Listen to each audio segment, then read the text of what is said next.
and created us as well, and created us with free will, intellect, faculty of knowing right from wrong, good from bad, and so on. And for a reason. Not that we are here, we live, and then we die, and that's it.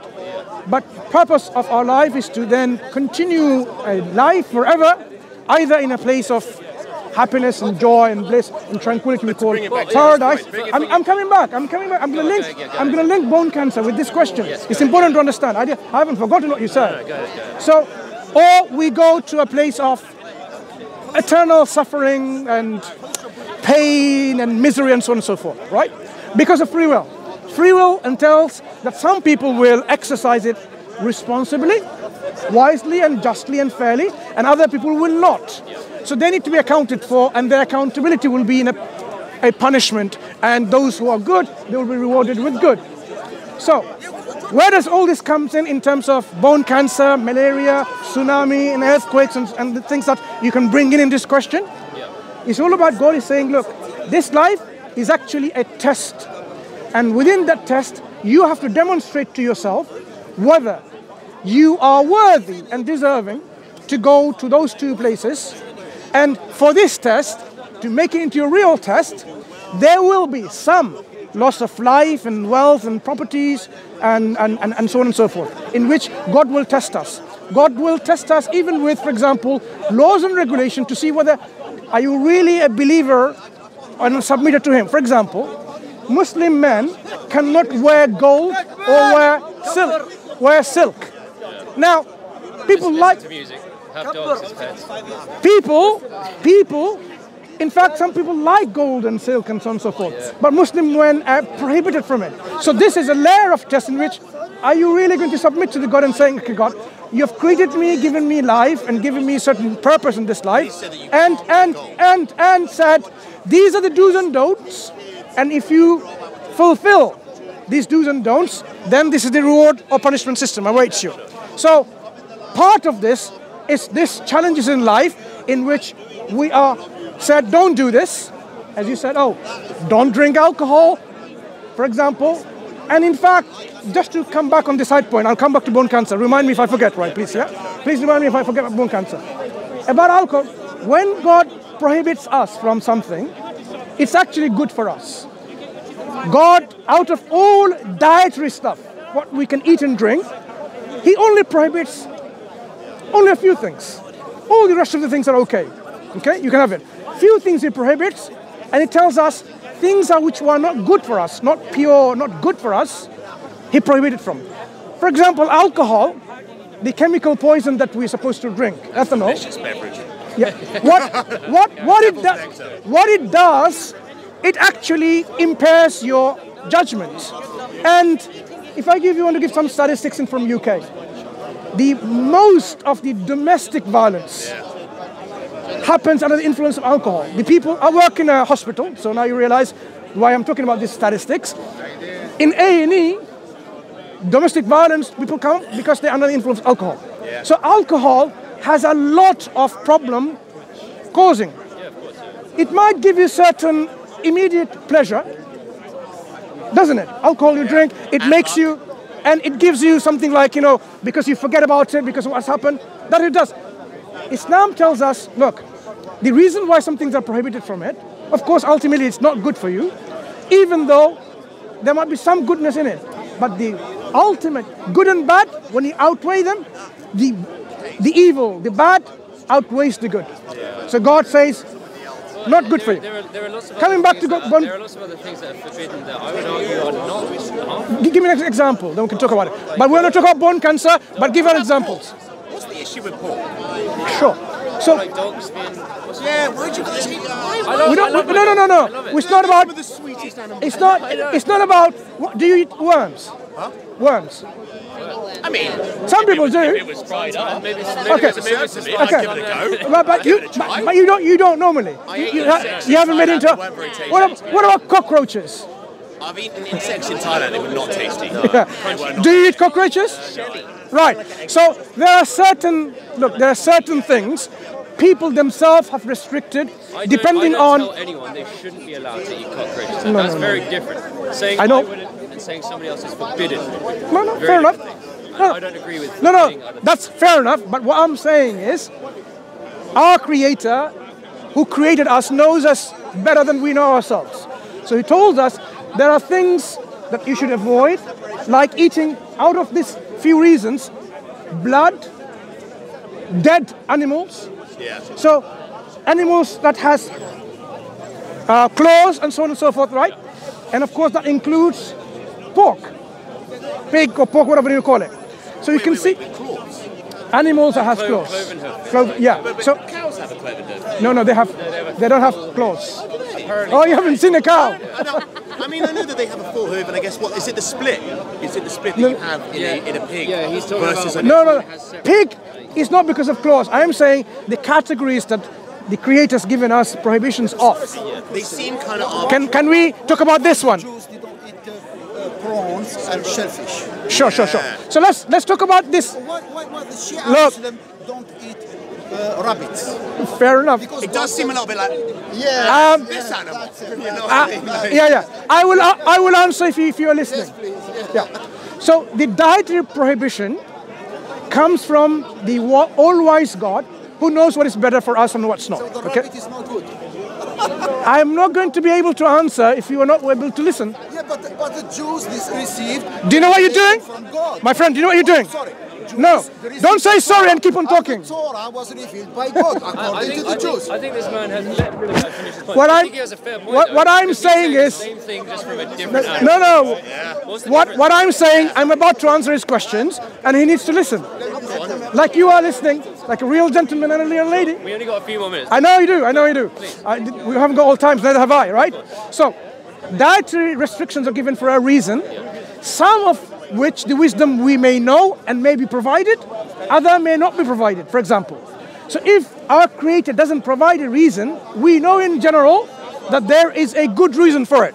Like, for example, God gives the reasons why about pork, okay? Because it's not something that it's najas. It's like filthy, okay? The chicken So- is not just as well. Oh, please, listen. If you were not accustomed to eating pork, for example, you would study the animal, look at the animal, how the animal lives.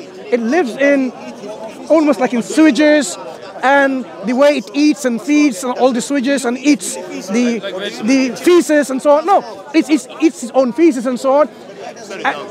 What I'm saying is, so what the Creator said, look, there are hundreds and thousands of other creation that God has made, that you can eat of them. Don't eat of those things which will have some kind of effect on you, okay? So you may not realize this because it's a culture, it's a tradition. People have been eating pork for hundreds and thousands of years. And in fact, coming back to your question, Islam didn't prohibit pork as a new thing. It was already a prohibition from God to the Jewish people, long time ago. Yeah, and they still to this day, they don't eat pork, okay? Right, it's still to this day. So, and various others. So something could be prohibited as a test to see whether you actually follow the commands of God or not, or you really say and you don't mean it. Do you actually mean it when you say, oh, I submit? Submission needs to be demonstrated with your limbs, with your actions. So some things, God has provided reasons. Other things, if the reasons are provided, we can still know that they are not good for us, okay? Bone cancer, let's come back to that. Yes. What's wrong? What did the child do? Yeah, what test is this for? Well, no, what did the child do? We said child didn't do anything. This child will have its own way of getting into heaven or not by God's justice in the day of judgment. God is not going to be unjust to a child who has not developed the faculty of intellect, knowing good or bad. That is unjust. No, what I'm saying, this child having this suffering now is a test for the parents and the families. If he hasn't got Look, parents. what you don't realize is this. If he's in Okay, you can disagree, but think about this. If, for example, I want to go to a gym and I want to build a body with my muscles, I have to endure some suffering, pain. Now that pain will give me some gain. Damn right. At the end of the day. So that pain is not a bad thing necessarily. No. You can justify your own suffering. No, please. I will talk about the child in a second. So this pain that one undergoes, it's not necessary. In fact, pain in general is actually a good thing to have. Pain, no gain. If there was no pain, imagine now, I put my hand in behind and the fire was consuming a hand, it burnt. Let me finish. And my hand is all burnt up to the shoulder. I didn't realize it because I had no pain. It would be bad for me. So when I have a pain and I put my hand in a hot stuff or fire, I will retract because it's telling me something is not good for me. So pain is good for me, right? Yeah. Right. A child, when it suffers, it's not good for the child. I agree with you. But what am I saying is this: that child, for that, you're not really like a gentleman like them. Try to be a gentleman like them. Yeah? Try to be a gentleman like them. Okay, look, I'm not being racist, but I'm being vocally straight and blunt. Try to be a gentleman like them. So, I am saying try to be a gentleman like them. So let me continue. The child, because you might say so, because you're not white like them. I don't say nothing. Okay, see you later then. Thank you. See you later. I'm staying. Then let me continue because they haven't got much time. The child, what I'm saying is, the amount of pain that child endures here will be nothing compared to the joy of paradise God is going to give them. Like this example. The people will be, this is a demonstration, our Prophet said that. Someone said, look, you've suffered all this in this world, right? You've seen the good and the bad and so on. God will dip them for a moment in paradise. And God will ask them, did you feel any suffering? Do you know what they will say? One dip on heaven in paradise, they will say, we never experienced any suffering. Never.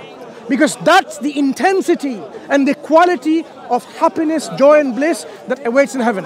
So those people who will undergo suffering in this life, when they go to in heaven, they will forget all of that. There's a lot of trust in this thing. It's all just over there. No. You can't go there and come back. This no is... one else can check and come back to you. My friend.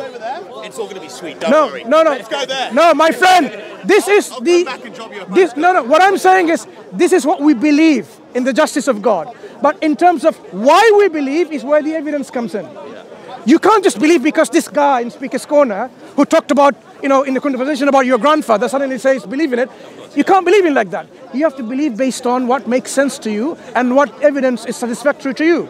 So that's why we say, when we as Muslims talk about this belief, we say, look, God has sent from His mercy and justice a scripture, a book of guidance, along with raising a prophet, a messenger, to convey this guidance in a way that people can understand and appreciate.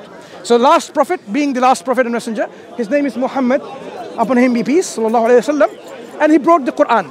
This Quran not only is a guidance, but a proof and evidence for its own guidance. That's what we are after, because if a book simply claims it's from God, why should I believe in it? Imagine the author of Harry Potter wrote, Harry Potter is from God. I wouldn't believe in it. Listen, So, I appreciate you making your point, my man. Thank you so much for your time. Anyway, it was lovely talking to you. Lovely talking to you as well. Nice talking to you. Perhaps we can talk again another time. Do you have a copy of the Quran? Have you ever read the Quran? No, we don't. I have one. I have read some of it. No, I have one. I can give it to you. Can I give another one? Because we could not. Thank you very much, my friend. Thank you for your time. You take care. Yeah, thank you. I want to give you a copy. What I'm saying is, because we haven't talked about the proof and evidence for the Quran, let the Quran speak for itself. What's the evidence is in there? Thank you. All the best. Take care. What's Islam's view of heaven? Islam's view of heaven is you will get whatever you wish and you desire. وَلَهُمْ فِيهَا مَا يَشَاءُونَ لَهُمْ فِيهَا مَا يَشَاءُونَ وَلَهُمْ مَا يَدَّعُونَ. Something like this in the Quran. I've forgotten the ayah. Whatever you wish will be provided, and whatever you seek for, you ask for, will be provided. That means it's a reward system for your desires, and it will be provided for you, and you would not want to come away from it. You would not want to be, you will be content and will be satisfied. You would not like to come back to earth. You will be content and satisfied. Yeah. That's heaven. And that's why it's so attractive. Because Islam gives us this reward system in which we say we want to go there. And that's why Muslim will say, I want to really strive hard to go into heaven and remove myself from the hellfire, because hellfire is where I do not want to go and you don't want to go. A place of suffering and misery and pain. That's where hell is. We don't want to go there.